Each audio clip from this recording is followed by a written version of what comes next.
በነገሮች መደራረብ እንዲሁም ደግሞ የምንሰራበት ቤቶች አለመግባባት የሁል ጊዜ ዘወትር ጭቅጭቅ ንትርክ የበዛበት ቤት የምትሰራው አደይ በሴቶች ተከባ በወንዶችም ተከባ በብዙ መጥፎ ቀናቶችን ሁሉ ያሳለፈችቷ አደይ በአሁኑ ሰዓት ወደ ገጠር ወደ ቤተሰቦቿ ለመግባት ወስናለች። ሰው ቤት ቀይሬ እሰራለሁ ባለችበት ሰዓት ላይ አባቷን በማየቷ ምክንያት አይ የለም አባቴ አግኝቶኝ ችግር ከሚፈጥርብኝ ለምንድነው ወደ እናቴ ማልሄድ ብላለች። ኤላም ይሄንን ችግር አልተረዳትም ነበረ። ኤላ በሰዓቱ ላይ ያሰበው ንዴቱን መወጣቱን ነው እንጂ እሷን ያስቀይማል ወይም ደግሞ ከሀገር አስወጥቶ ቤተሰቦቿ ቤት ያደርሳል የኔ ቁጣ ብሎ አላሰበም ነበረ። ኤላ በጣም በአሁን ላይ ጸጽቶታል።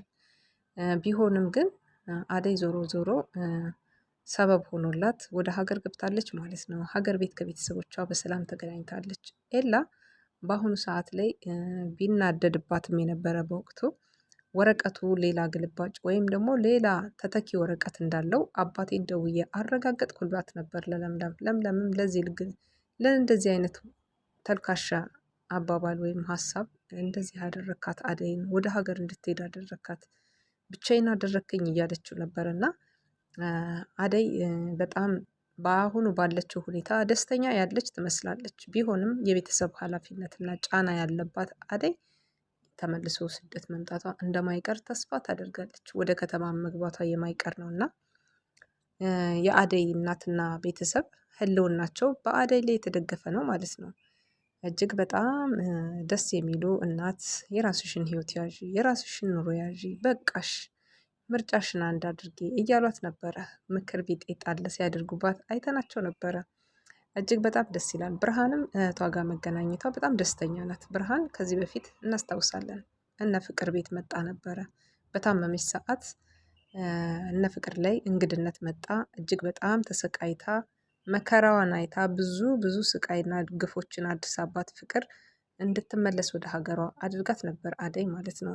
አደይ በጣም የቤተሰብ ኃላፊነት ያለባት ግን ብዙ ሰው ያልተረዳት የእሷን ችግር የማይረዳት ሁሉም ለራሱ ግላዊ ፍላጎትና ግላዊ ጥቅም የሚሯሯጥባት እንዲሁም ቆራጥና በቃ ጀግና የሆነች ሴት ሁሉን ነገር ያላት የተሟላች ሴት የምትባል አደይ በአሁኑ ሰዓት ባርኮት፣ ዲንጎ እንዲሁም ደግሞ ዴቭ በአካባቢዋ በዙሪያዋ የሚዞሯት ቢሆኑም ለየትኛዎቹም ቢሆን ልቧን ከፍታ ይሄ ነው ከሌ ነው እንትና ነው ብላ አልተናገረችም እስካሁን። ለሁላችሁም ወንድሞቼ ናችሁ። እኔ የራሴ የምለው ፕሮግራም አለኝ። እኔ ቤተሰብ አስተዳዳሪ ነኝ። እኔ በጣም ብዙ ችግሮች አሉብኝ። ይሄንን ቁጭ ብዬ ስለ ፍቅር ማስብበት ጊዜ ሰዓት አይደለም እያለች ብዙዎችን ስትመልሳቸው አይተናቸዋል። ከየትኛው ላይ ለማን ልቧ እንደ ፍላጎት እንዳለው እንኳን ያሳየችው ምንም አይነት ፍንጭ የለም። ሁሉንም ትወዳቸዋለች። ሁላቸውንም አቀራረቧ ለየት ባለ መንገድ ነው። ሲያጠፉም ትቀጣቸዋለች። በንግግርም ይሁን በጥፊት መታቸዋለች። ይሄ ሁሉ እያደረገቻቸው ዛሬም ይወዷታል፣ ነገም ይወዷታል፣ ሁሌም ይወዷታል። እንዴት አይነት መታደል እንደሆነ ማለት ነው። አደይ ላይ ያለው ከሀገር እስከ ከከተማ እስከ ገጠር ድረስ ሁሉም ሰው የሚወዳት አይነት ባህሪ ያላት አደይ በጣም በዚህ ሰዓት ላይ እሷ ባለችበት ጭንቅ ሰዓት ላይ የሚደርስላት ማን ነው? ድንገት ዴቭ ከሄደ ወደ ገጠር እርግጠኛ ነኝ ለዴቭ ልቧ ድንገት ያመነታ ይሆን ወይስ ለባርኮት? በነገራችን ላይ ባርኮቴ ቤዛ ጓደኛው ናት። ግን ቤዛ ጓደኛ ሆናም ስሜት እንዳለው ለአደይ ሲነግራት ነበር። በባለፈው ባርኮትና ዴቭ የተጣሉት ባርኮት ለአደይ ይሄን ነገር እየተናገራት እኔ ምንም ነገር ቢሆን ለአንቺ ስሜት አለኝ አልተቀየረም፣ ዴቭ እንዳይቆጣ እንዳይቀየም ብዬ ለዴቭ ብዬ ነው የተውኩት አይነት ነገር ብሏታል። እና ስሜቷን ጎድቷታል ማለት ነው አደይን። ይሄ ማለት ደግሞ እጅግ በጣም አደይ ብዙ ነገር ጠብቃ ነበረ። የምትለመን እንዴት ነው ሴት ልጅ በቃ ሁለቴ ሶስቴ እንድትጠየቅ አይነት ነገር ፈልጋ ነበር ማለት ነው። ግን ይሄን ሳያደርግ አደይን በአንድ ጊዜ ብቻ ንግግር ጠዋት እንደ ከሰዓት ጠይቆ ወደ ማታ አካባቢ መተው ማለት ነው። ልክ እንደዚህ አይነት ነገር ነው ያደረጋት እና በጣም ተጎድታ ነበረ አደይ ማለት ነው። ባርኮቴ ባደረገው ነገር ማለት ነው። በአሁን ላይ ባርኮት ቤዛ እየዋሸችው እንደሆነ እና እውነተኛ በትክክል ቤታቸው በአራጣ ተይዞ እንደሆነ እንዲሁም ደግሞ ወንድሟ ታስሮ መሆኑን ለምለም በነገረችው መሰረት አደራ አጣርተህ ይሄንን ነገር እናግዛትና ከዚህ ዕዳ ነፃ እናድርጋት ስትል ነበረ። በነገራችን ላይ የመጣችበት መንገድ ቤዛ በትክክል የኤላን ቤት ለመውረስ እንዲሁም ደግሞ ሌላ ነገሮችን ሀብትና ንብረት ላይ ጥቅሞችን አስቀድማ የመጣች ነው የምትመስለው። እሷም ስትናገር ከዚህ በፊት በቪዲዮ ላይ አይተናታልና ይሄ ነገር ደግሞ ተሳክቶላት እቅዷ ሆኖላት የእሱን ሞኝነት ጅልነት ተጠቅማ ልታደርግ የምታከናውናቸውን ነገሮች እያየን ቆይተናል። ስለዚህ አሁን ይሄን እድል ብታገኝ ከማድረግ ወደኋላ የማትመለሰዋ ቤዛ እድሎቿ እየተዘጋጉባት ይመስላል። ምክንያቱም ለምለም በጣም ብልህና አስተዋይ አርቆ አሳቢ እንዲሁም ነገ ምን ሊመጣ ይችላል የሚለውን ነገር የምትመለከት በመሆኗ ምክንያት የኤላንም ቤት ይሁን እንዲሁም ደግሞ የባርኮቴን ህይወት ልታስተካክል ትመስለኛለች። ቤዛ ልትዋረድ ትንሽ ቀናቶች ነው የቀራት። ለምለም በጣም አስተዋይ በመሆኗ ምክንያት ደጋግማ አደራ ብለዋለች። ባርኮትም ደግሞ ተግብሮታል ማለት ነው። ሲጠይቃት አይኗ ፍጥጥ ነበር ያለችው በሰዓቱ ላይ።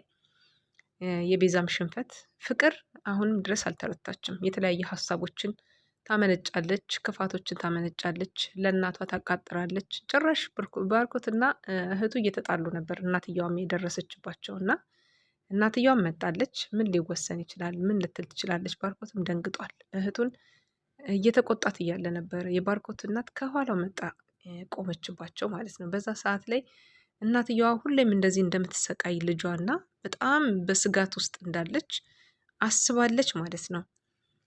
ውድና የተከበራችሁ የፍቅር ቤተሰቦች ወደዚህ ቻናል ስትመጡ ሰብስክራይብ፣ ላይክ ያደረጋችሁ ቤተሰብ መሆናችሁን አትርሱት።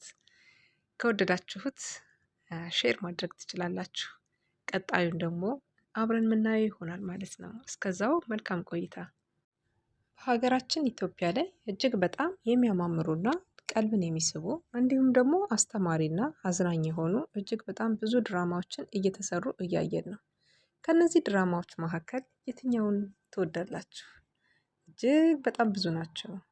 እኔ ኖላዊ ድራማ እጅግ በጣም ተመችቶኛል። የሚያጠነጥነው በአንድ ቤተሰብ ዙሪያ ነው። በቤተሰቦች አባል ዙሪያ ነው የሚያጠነጥነው። እንዲሁም በጣም አስተማሪና እጅግ በጣም ብዙ ነገሮችን ቁም ነገር አዘር ታገኙበታላችሁ። የአዳን ድራማ እጅግ በጣም የሚወደድ ቤተሰባዊ ፊልም፣ ቤተሰባዊ ድራማ ነበረ። እሱም እጅግ በጣም አስተማሪና አሪፍ ድራማ ነው። ጽናት ድራማ ከአረብ ሀገር ከሆናችሁ እጅግ በጣም ብዙ ከጽናት ድራማ የምትማሩት ነገር በጣም ብዙ ነው። አደይና ጽናት ተመሳሳይነት አለው።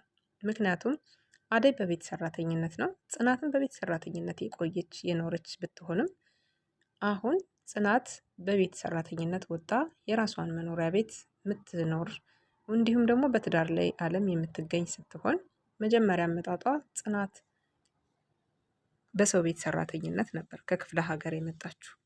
ልክ የአደይን ድራማ ተመሳሳይነት አለው። ሌላው የምትወዱት ብዬ ያሰብኩት ድራማ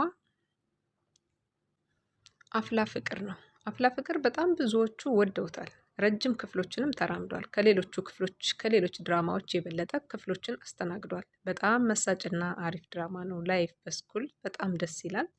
ሁሉንም ነገር ያዘለ ነው እና ሁሉንም እንድትመለከቱ ጋብዣችኋለሁ። የእናንተ ደግሞ የትኛው ምርጫ እንደሆነ ባላቅም እኔ ሁሉም ድራማዎች ይመቹኛል። በየቀኑ የሚለቀቁትንም ስለምንመለከት እናንተ የትኛውን ትወዳላችሁ? የትኛውን ከልባችሁ ይሄኛው ቦታ ሰጥቼዋለሁ የምትሉት ካለ